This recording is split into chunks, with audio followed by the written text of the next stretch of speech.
La gametogénesis, o la formación de los gametos, es el proceso a través del cual se forman y desarrollan las células germinativas sexuales especializadas, denominadas gametos, que pueden ser los ovocitos o los espermatozoides. Este proceso prepara a estas células sexuales para su fecundación.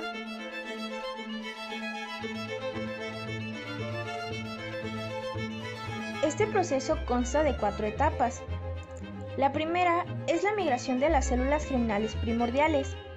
Estas células germinales se van a formar en el epiblasto alrededor de la segunda semana de gestación y van a migrar al saco vitelino por medio de la estría primitiva.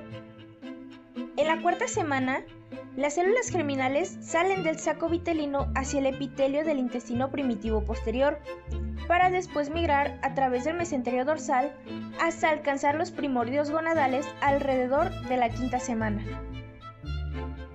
La segunda etapa es el aumento del número de las células germinales mediante la mitosis.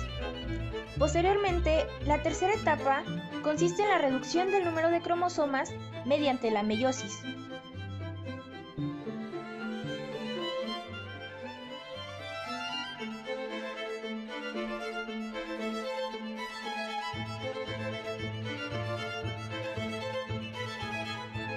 Y por último, la cuarta etapa corresponde a la maduración estructural y funcional de los óvulos y de los espermatozoides. La primera fase de la gametogénesis es idéntica en el varón y en la mujer, mientras que en las últimas 3 fases existen varias diferencias entre los patrones masculino y femenino. Para comprender mejor este proceso, veamos paso a paso. Las células germinales, al llegar a los primordios gonadales, inician una etapa de reproducción mitótica, en donde pasan de ser unos cientos a ser millones. En las mujeres, este proceso se dará desde el segundo hasta el quinto mes de gestación, aumentando las células germinales hasta casi 7 millones, que son el número máximo de las células germinales que habrá en los ovarios. Pero estas sufrirán un proceso de degeneración natural, a lo que llamaremos atresia. Todo lo contrario ocurre en las células germinales masculinas, que éstas tienen la capacidad de dividirse a lo largo de toda la vida postnatal. Pero, ¿qué es la mitosis? La mitosis es un proceso de reproducción celular en el cual una célula somática se divide en 2 células hijas genéticamente iguales a la célula madre. La mitosis se puede dividir en 5 etapas. Por lo tanto, tenemos la profase, metafase, anafase, telofase y finalmente la citocinesis. Al iniciar la mitosis, los cromosomas comienzan a enrollarse, se empiezan a contraer y se condensan. Estos eventos van a marcar el inicio de la profase. Cada cromosoma queda constituido por 2 subunidades paralelas, a las que llamaremos cromátidas hermanas. Estas se encuentran unidas por una región estrecha común, a lo que vamos a llamar centrómero.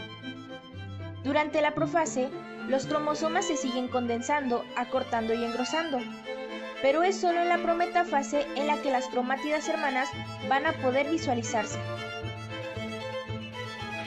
En la metafase, los cromosomas se hallan en su punto de máxima condensación, pero a su vez se alinean en la placa ecuatorial o metafásica.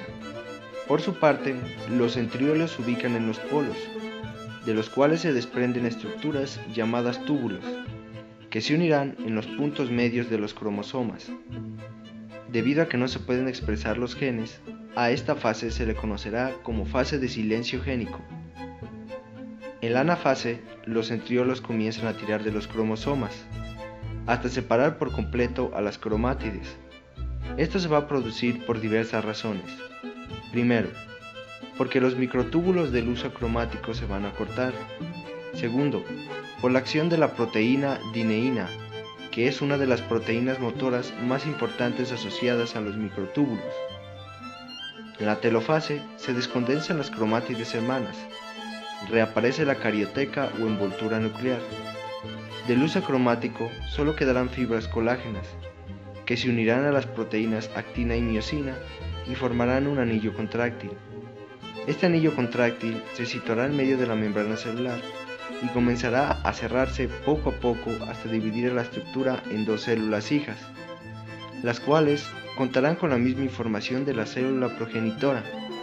A partir de ahora tenemos dos células, que pueden repetir el mismo proceso de división celular o especializarse para cumplir una determinada función dentro del organismo. En cuanto a la citocinesis, esta hace referencia a la división del citoplasma para formar dos células hijas. Puede comenzar en la telofase u anafase y finaliza poco después de la telofase.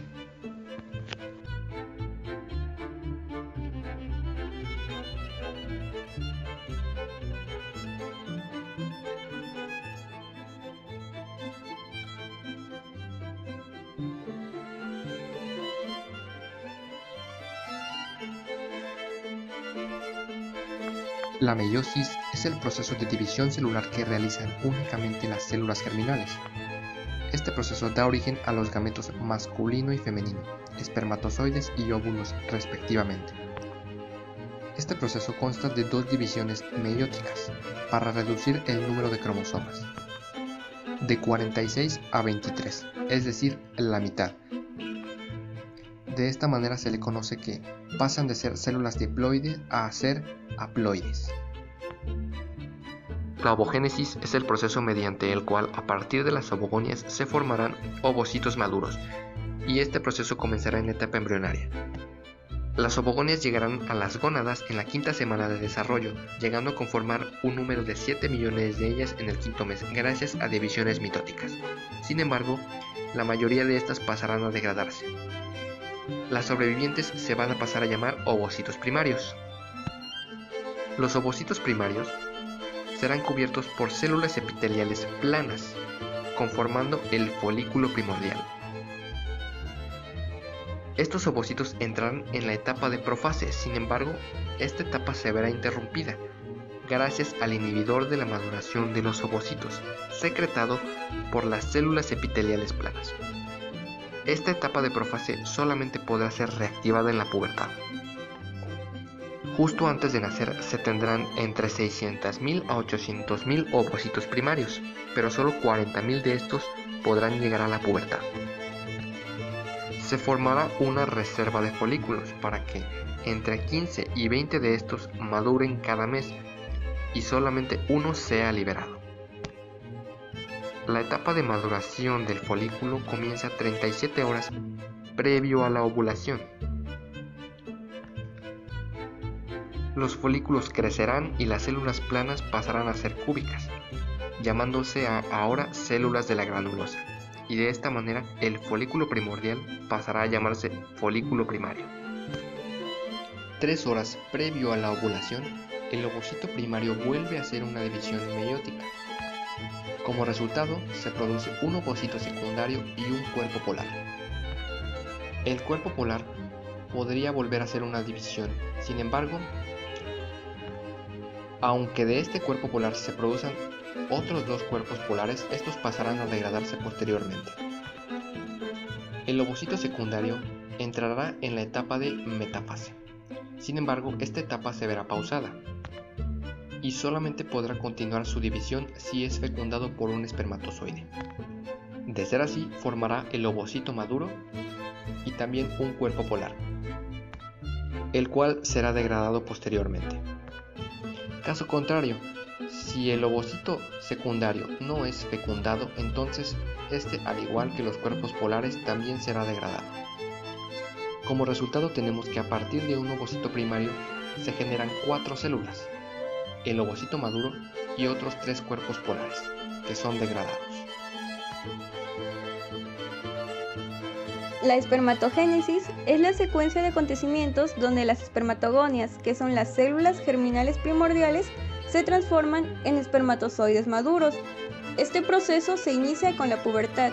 Las espermatogonias permanecen en una situación latente en los túbulos seminíferos de los testículos durante los periodos fetal y postnatal. Las espermatogonias se transforman en espermatocitos primarios. Estas son las células germinales de mayor tamaño. Cada espermatocito primario experimenta una división reductora llamada primera división meiótica, en donde se forman dos espermatocitos secundarios que serán haploides. Estos espermatocitos secundarios vuelven a tener una segunda división meiótica para así formar 4 espermátidas haploides que serán de menor tamaño. Las espermátidas se transforman en 4 espermatozoides maduros mediante una serie de cambios llamada espermiogénesis o espermioteliosis. Dentro de los cambios de la espermiogénesis se encuentra la formación del acrosoma. Este cubre la mitad de la superficie nuclear y contiene enzimas como la acrosina y la hialuronidasa. Estas enzimas lo que van a hacer es facilitar la penetración al óvulo y sus capas durante la fecundación. El tiempo que se requiere para que una espermatogonia se convierta en espermatozoide maduro es aproximadamente de 2 meses y medio, y cada día se producen cerca de 300 millones de espermatozoides.